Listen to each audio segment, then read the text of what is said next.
عربی اسلامی مشرق میں رونما ہونے والے واقعات کے اسٹیج پر سلجوقیوں کے ظہور کے ان علاقوں کی سیاسی تبدیلی پر بہت گہرے اثرات پڑے، جن کو ایک طرف عباسی خلفاء اپنی قلمِ رو میں شامل رکھنے کے لیے کوشش کر رہے تھے اور دوسری طرف شیعوں کی فاطمی خلافت اپنی طرف کھینچ رہی تھی۔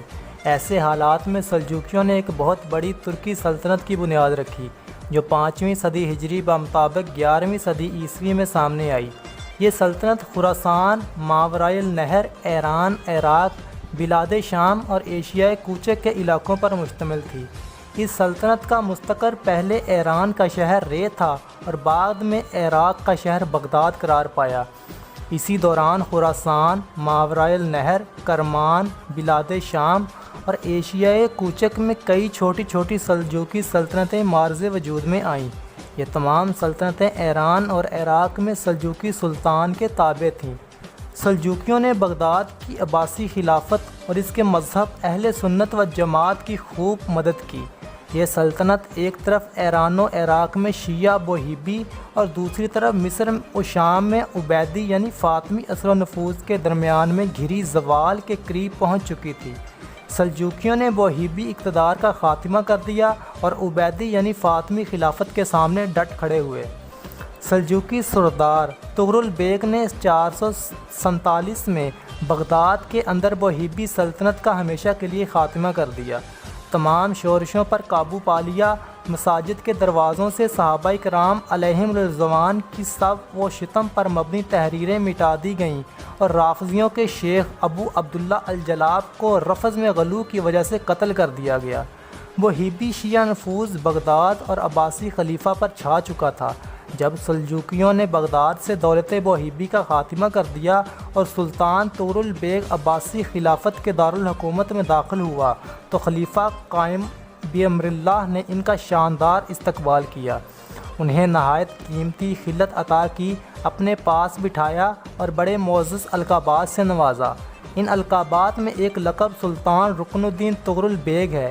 اس کے علاوہ عباسی خلیفہ نے یہ حکم صادر کیا کہ سلطان طغرل بیگ کا نام سکوں پر کندہ کیا جائے، بغداد کی مسجدوں میں اس کے نام کا خطبہ پڑھا جائے اور اس کے حق میں جمعہ و عیدین کی نمازوں میں دعا کی جائے۔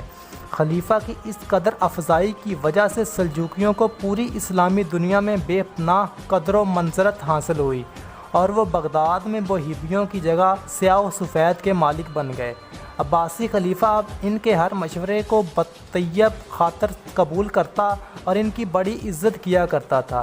طغرل بیگ بڑی طاقتور شخصیت کا مالک تھا، بڑا ذہین، کمال شجاع، دیندار، نیک اور عدل کرنے والا انسان تھا۔ انہی خصائل حمیدہ کی وجہ سے اس کی حمایت میں آئے روز اضافہ ہوتا چلا گیا اور اس نے ایک نہایت ہی طاقتور لشکر تیار کر لیا۔ طغرل بیگ نے کوشش کی کہ تمام سلجوقی ترک متحد رہیں اور اسلام کی اشاعت میں بھرپور حصہ لیں۔ خلیفہ قائم بامر اللہ نے سلجوقی سلطنت کے ساتھ اپنے تعلقات کو مضبوط بنیادوں پر قائم کرنے کی خاطر طغرل بیگ کے بڑے بھائی جعفری بیگ کی بیٹی سے شادی کر لی۔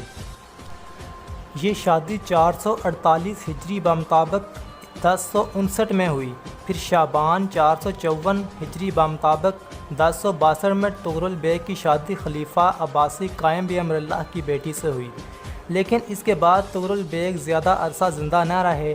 8 رمضان المبارک 454 ہجری بمطابق 1062 کو، یعنی صرف ایک ماہ بعد ان کا انتقال ہو گیا۔ اس وقت طغرل بیگ کی عمر 70 سال تھی۔ اپنی وفات سے پہلے طغرل بیگ خراسان، ایران اور عراق کے شمال مشرقی علاقوں میں اپنے ہاتھ سے سلجوقی اقتدار اور غلبہ کا کام مکمل کر چکے تھے۔